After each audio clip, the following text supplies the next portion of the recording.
The Magic Shop by H.G.Wells is taken from 12 Stories and a Dream. Let's look at the storyline. I had seen the magic shop from afar several times. I had passed it once or twice, a shop window of alluring little objects, magic balls, magic hens, wonderful cones, ventriloquist dolls, the material of the basket trick, packs of cards that looked all right, and all that sort of thing. But never had I thought of going in until one day, almost without warning, Jip hauled me by my finger right up to the window, and so conducted himself that there was nothing for it but to take him in. I had not thought the place was there, to tell the truth, a modest-sized frontage in Regent Street, between the picture shop and the place where the chicks run about just out of patent incubators, but there it was sure enough. I had fancied it was down nearer the circus, or round the corner in Oxford Street, or even in Holborn. Always over the way and a little inaccessible it had been, with something of the mirage in its position. But here it was now quite indisputably, and the fat end of Jip's pointing finger made a noise upon the glass. "If I was rich," said Jip, dabbing a finger at the disappearing egg, "I'd buy myself that. And that which was the crying baby. Very human, and that, which was a mystery, and called, so a neat card asserted, buy one and astonish your friends." "Anything," said Jip, "will disappear under one of those cones. I have read about it in a book. And there, is the vanishing halfpenny, only they've put it this way up so's we can't see how it's done." Jip, dear boy, inherits his mother's breeding, and he did not propose to enter the shop or worry in any way, only, you know, quite unconsciously he lugged my finger doorward, and he made his interest clear. "That," he said, and pointed to the magic bottle. "If you had that?" I said, at which promising inquiry he looked up with a sudden radiance. "I could show it to Jessie," he said, thoughtful as ever of others. "It's less than 100 days to your birthday, Gibbles," I said, and laid my hand on the door handle. Jip made no answer, but his grip tightened on my finger, and so we came into the shop. It was no common shop this, it was a magic shop. And all the prancing precedence Jip would have taken in the matter of mere toys was wanting. He left the burden of the conversation to me. It was a little, narrow shop, not very well lit, and the doorbell pinged again with a plaintive note as we closed it behind us. For a moment or so we were alone and could glance about us. There was a tiger in papier-mâché on the glass case that covered the low counter, a grave, kind-eyed tiger that waggled his head in a methodical manner. There were several crystal spheres, a china hand holding magic cards, a stock of magic fish bowls in various sizes, and an immodest magic hat that shamelessly displayed its springs. On the floor were magic mirrors, one to draw you out long and thin, one to swell your head and vanish your legs, and one to make you short and fat like a draft. And while we were laughing at these, the shopman, as I suppose, came in. At any rate, there he was behind the counter, a curious, sallow, dark man, with one ear larger than the other and a chin like the toe cap of a boot. "What can we have the pleasure?" he said, spreading his long, magic fingers on the glass case, and so with a start we were aware of him. "I want," I said, "to buy my little boy a few simple tricks." "Legerdemain?" he asked. "Mechanical? Domestic? Anything amusing?" said I. Said the shopman, and scratched his head for a moment as if thinking. Then, quite distinctly, he drew from his head a glass ball. "Something in this way?" he said, and held it out. The action was unexpected. I had seen the trick done at entertainments endless times before, it's part of the common stock of conjurers, but I had not expected it here. "That's good," I said, with a laugh. "Isn't it?" said the shopman. Jip stretched out his disengaged hand to take this object and found merely a blank palm. "It's in your pocket," said the shopman, and there it was. "How much will that be?" I asked. "We make no charge for glass balls," said the shopman politely. "We get them." He picked one out of his elbow as he spoke, "free." He produced another from the back of his neck, and laid it beside its predecessor on the counter. Jip regarded his glass ball sagely, then directed a look of inquiry at the two on the counter, and finally brought his round-eyed scrutiny to the shopman, who smiled. "You may have those too," said the shopman, "and, if you don't mind, one from my mouth." "So?" Jip counseled me mutely for a moment, and then in a profound silence put away the 4 balls, resumed my reassuring finger, and nerved himself for the next event. "We get all our smaller tricks in that way," the shopman remarked. I laughed in the manner of one who subscribes to a jest. "Instead of going to the wholesale shop," I said. "Of course, it's cheaper." "In a way," the shopman said. "Though we pay in the end. But not so heavily, as people suppose. Our larger tricks, and our daily provisions and all the other things we want, we get out of that hat. And you know, sir, if you'll excuse my saying it, there isn't a wholesale shop, not for genuine magic goods, sir. I don't know if you noticed our inscription, the Genuine Magic Shop." He drew a business card from his cheek and handed it to me. "Genuine," he said, with his finger on the word, and added, "There is absolutely no deception, sir." He seemed to be carrying out the joke pretty thoroughly, I thought. He turned to Jip with a smile of remarkable affability. You know, are the right sort of boy." I was surprised at his knowing that, because, in the interests of discipline, we keep it rather a secret even at home, but Jip received it in unflinching silence, keeping a steadfast eye on him. "It's only the right sort of boy gets through that doorway." And, as if by way of illustration, there came a rattling at the door, and a squeaking little voice could be faintly heard. "Nyar. I wanna go in there, Dada, I wanna go in there. Nyar." And then the accents of a downtrodden parent, urging consolations and propitiations. "It's locked, Edward," he said. "But it isn't," said I.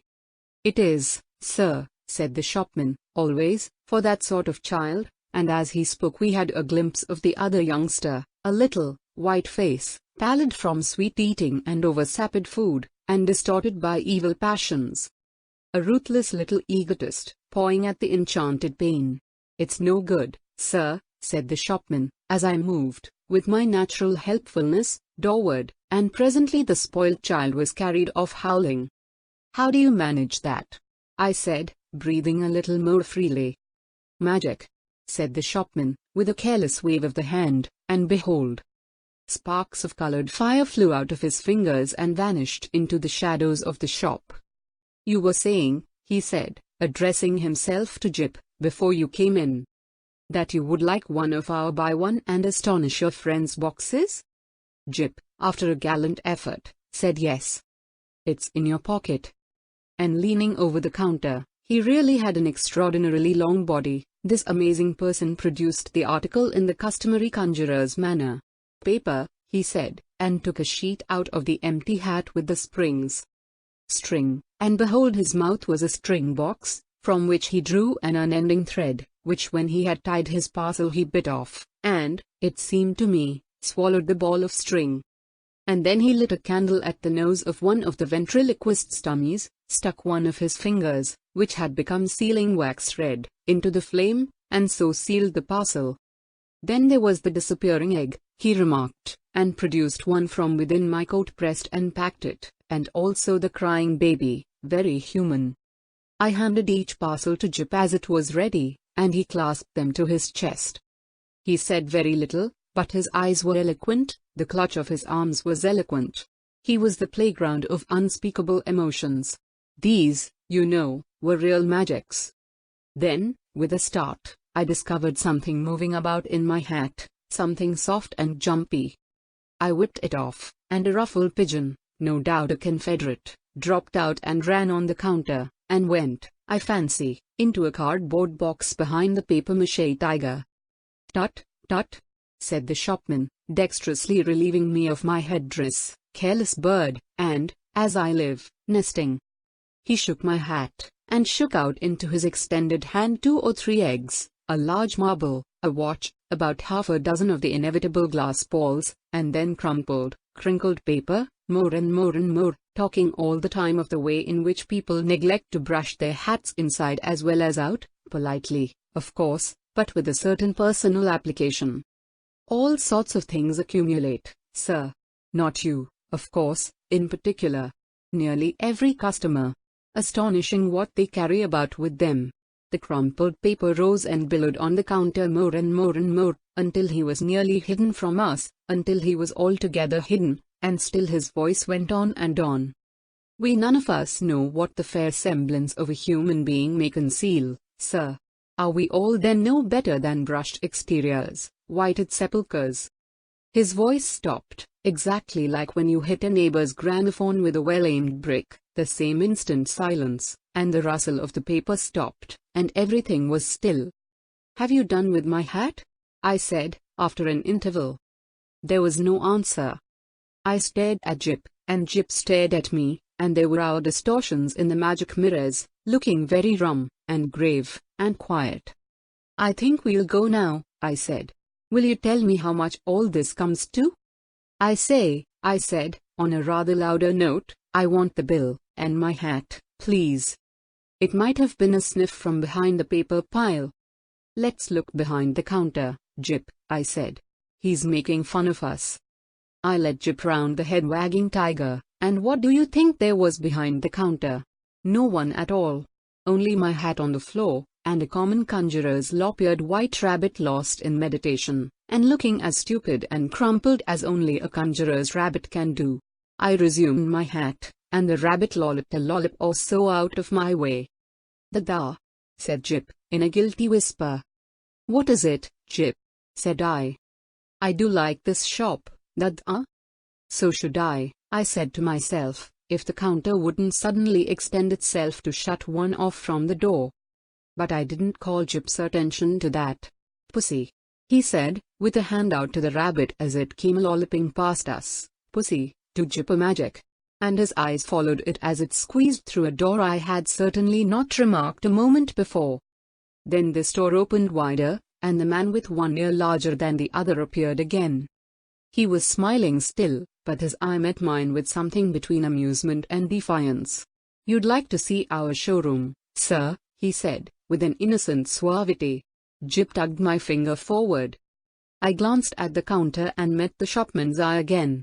I was beginning to think the magic just a little too genuine. "We haven't very much time," I said.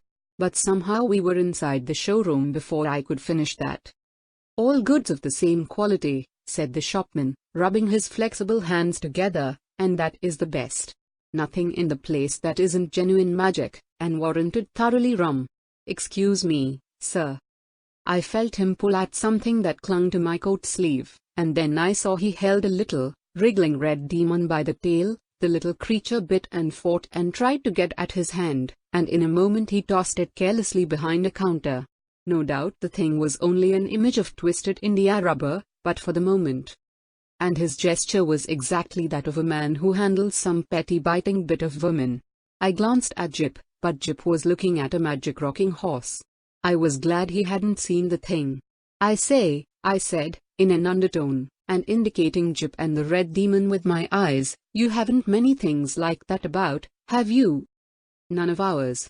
"Probably brought it with you," said the shopman, also in an undertone, and with a more dazzling smile than ever. "Astonishing what people will carry about with them unawares." And then to Jip, "Do you see anything you fancy here?" There were many things that Jip fancied there. He turned to this astonishing tradesman with mingled confidence and respect. "Is that a magic sword?" he said.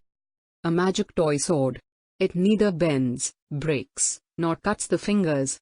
It renders the bearer invincible in battle against anyone under 18. Half a crown to 7 and 6pence, according to size. These panoplies on cards are for juvenile knights errant and very useful. Shield of safety, sandals of swiftness, helmet of invisibility." "Oh, Daddy," gasped Jip. I tried to find out what they cost, but the shopman did not heed me. He had got Jip now, he had got him away from my finger, he had embarked upon the exposition of all his confounded stock, and nothing was going to stop him. Presently I saw with a qualm of distrust and something very like jealousy that Jip had hold of this person's finger as usually he has hold of mine. No doubt the fellow was interesting, I thought, and had an interestingly faked lot of stuff, really good faked stuff, still. I wandered after them, saying very little, but keeping an eye on this prestidigital fellow. After all, Jip was enjoying it. And no doubt when the time came to go we should be able to go quite easily. It was a long, rambling place, that showroom, a gallery broken up by stands and stalls and pillars, with archways leading off to other departments, in which the queerest-looking assistants loafed and stared at one, and with perplexing mirrors and curtains. So perplexing, indeed, were these that I was presently unable to make out the door by which we had come. The shopman showed Jip magic trains that ran without steam or clockwork, just as you set the signals, and then some very valuable boxes of soldiers that all came alive directly you took off the lid and said. I myself haven't a very quick ear and it was a tongue-twisting sound. But Jip, he has his mother's ear, got it in no time. Bravo! Said the shopman, putting the men back into the box unceremoniously and handing it to Jip. Now, said the shopman, and in a moment Jip had made them all alive again. You'll take that box? Asked the shopman. We'll take that box, said I, unless you charge its full value. In which case it would need a trust magnate. Dear heart. No. And the shopman swept the little men back again, shut the lid, waved the box in the air, and there it was, in brown paper, tied up and, with Jip's full name and address on the paper. The shopman laughed at my amazement. This is the genuine magic, he said. The real thing. It's a little too genuine for my taste, I said again. After that he fell to showing Jip tricks, odd tricks, and still odder the way they were done.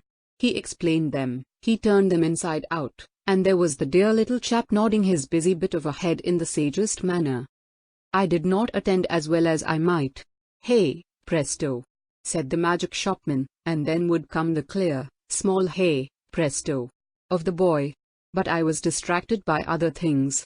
It was being borne in upon me just how tremendously rum this place was. It was, so to speak, inundated by a sense of rumness. There was something a little rum about the fixtures even, about the ceiling, about the floor, about the casually distributed chairs. I had a queer feeling that whenever I wasn't looking at them straight they went askew, and moved about, and played a noiseless puss in the corner behind my back. And the corners had a serpentine design with masks altogether too expressive for proper plaster. Then abruptly my attention was caught by one of the odd-looking assistants. He was some way off and evidently unaware of my presence. I saw a sort of three-quarter length of him over a pile of toys and through an arch, and, you know, he was leaning against a pillar in an idle sort of way doing the most horrid things with his features. The particular horrid thing he did was with his nose. He did it just as though he was idle and wanted to amuse himself.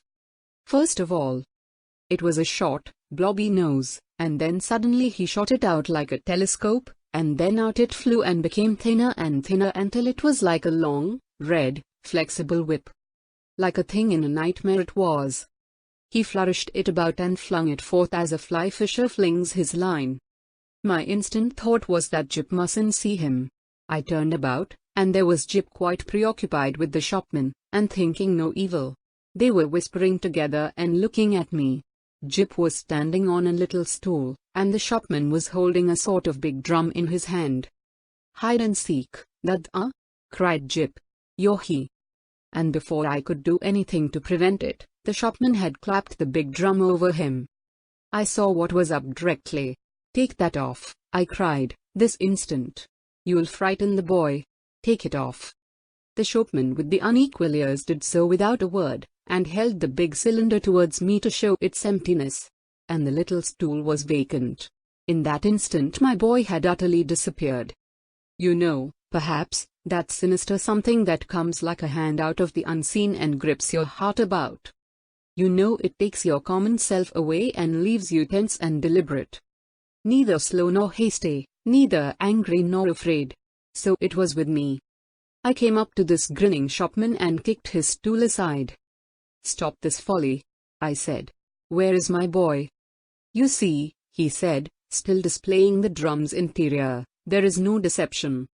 I put out my hand to grip him, and he eluded me by a dexterous movement. I snatched again, and he turned from me and pushed open a door to escape. Stop. I said, and he laughed, receding. I leaped after him, into utter darkness. Thud. Lord bless my heart. I didn't see you coming, sir. I was in Regent Street, and I had collided with a decent-looking working man, and a yard away, perhaps, and looking a little perplexed with himself, was Jip. There was some sort of apology. And then Jip had turned and come to me with a bright little smile, as though for a moment he had missed me. And he was carrying 4 parcels in his arm. He secured immediate possession of my finger. For the second I was rather at a loss. I stared round to see the door of the magic shop, and, behold, it was not there.